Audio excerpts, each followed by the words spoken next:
you for joining me once again today. Even though I tend to dismiss the focus on yesterday or traditions of the past.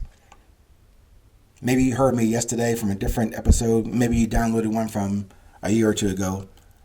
So while that's important and is in the concept and the construct of why these episodes are building on each other, for me, I thank you for considering yet another installation, another perspective, another observation on this thing that connects you and I together, called resilience. You are not a thing, nor are you many things. Maybe you're like me a little bit. Maybe you are a jote. Joat. A jack of all trades. Yes, if you're also like me, master of absolutely none of those things that I do, enjoy doing, or shouldn't do. And while these things that I do or have interest in or have a passion for, like this 820 enterprise, they are all just things about me. Not one or all. No, not even the now several hundreds of 820 episodes. None of those separate or composite episodes are me. Certainly, these discussions and observations will provide you with some perspective or viewpoint or opinion of me. But whatever you are seeing, hearing, or interpreting or inferring will fall way short of the fullness of me. Or candidly, the fatness of me. I'm still working on that though. And these things that I may have accumulated or experienced that do provide me with some parameters, some references about myself. But none of these things tell the complete story about Ming. It may offer to you, and even to myself, an external picture or frame of me and for myself. But I am absolutely none of those things. Although I really do want to become a great trumpeter, a great jazz musician. That remains a part of what drives me. The music, the sound, man, that's what is really beating inside of me right now. But, as I just said, a part of me, not all of me or all of you. Hey, all of me, all of you, those are two great jazz standards that, by the way, I can kind of sort of play, but I'm digressing on my journey here. You know I have to remind myself, and maybe you, of the overarching theme and foundation and the infrastructure for resilience as I see it. To have, express, and deliver on simply more courage than vanity, more confidence and humility than fear and ego. To take that hard look inside of what you already do have and not focus on what you want.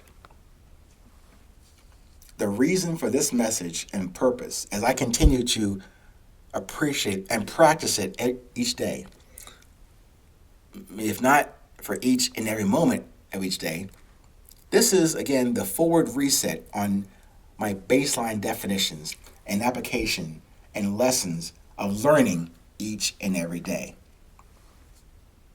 I remain committed to this present moment as all and only that you can ever fully enjoy.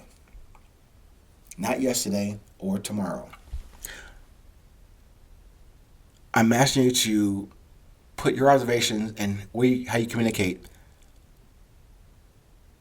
to that place that drives you, inside you that drives you, that desire and discipline in that drive that supports then your positive and productive beauty. Where and when? In this moment and on this day, as if it is your last. But take the time you have right now for that forward review. Yes, that forward review.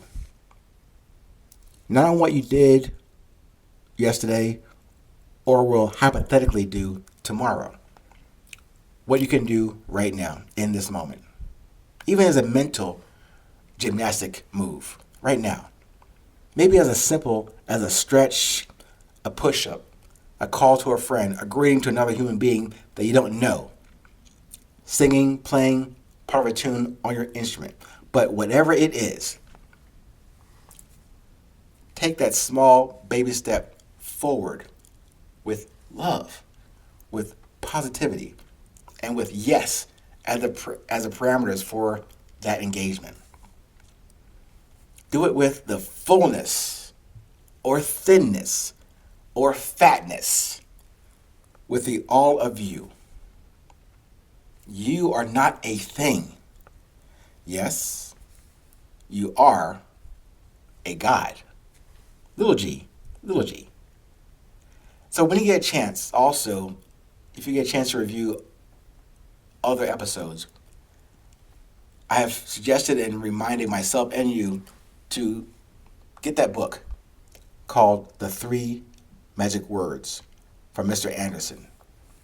In there it tells you, again, I'm not creating that statement. I've read it a couple of times in a couple of different tomes out there in the world. But to say that you are a God, I know it sounds offensive to many of you religious zealots out there who are saying, I want to be one thing, one person out there who can claim to be that. But in those books, those texts, the Quran, the Bible, the Torah, the Buddhist statements, they all say the same thing.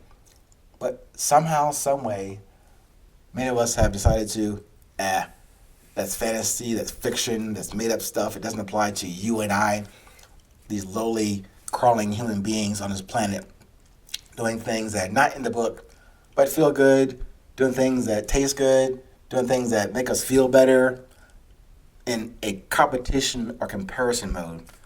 But to me, that leans more to what I'm saying you are not. Meaning, doing those kind of things, making those things the priority about you, they are not you. They are not me. Yes, we do things great, we do things poorly. I do pretty good things. I do some pretty messed up things in my life, and maybe even this day. But those things are not what comprises me. These things you're going through right now do not comprise you. You are deeper than that. There's more to your essence than just the things you get to enjoy, experience, or regret. I'm asking you to relieve yourself of those things. And just remember, you are not a thing. Yes, you are a little g God from the Creator who brought you here to then present yourself to others. That is your presence. That is your beauty. That is your resilience. Take care. Stay current. Stay present. Remember, no matter where you are in this world, it is always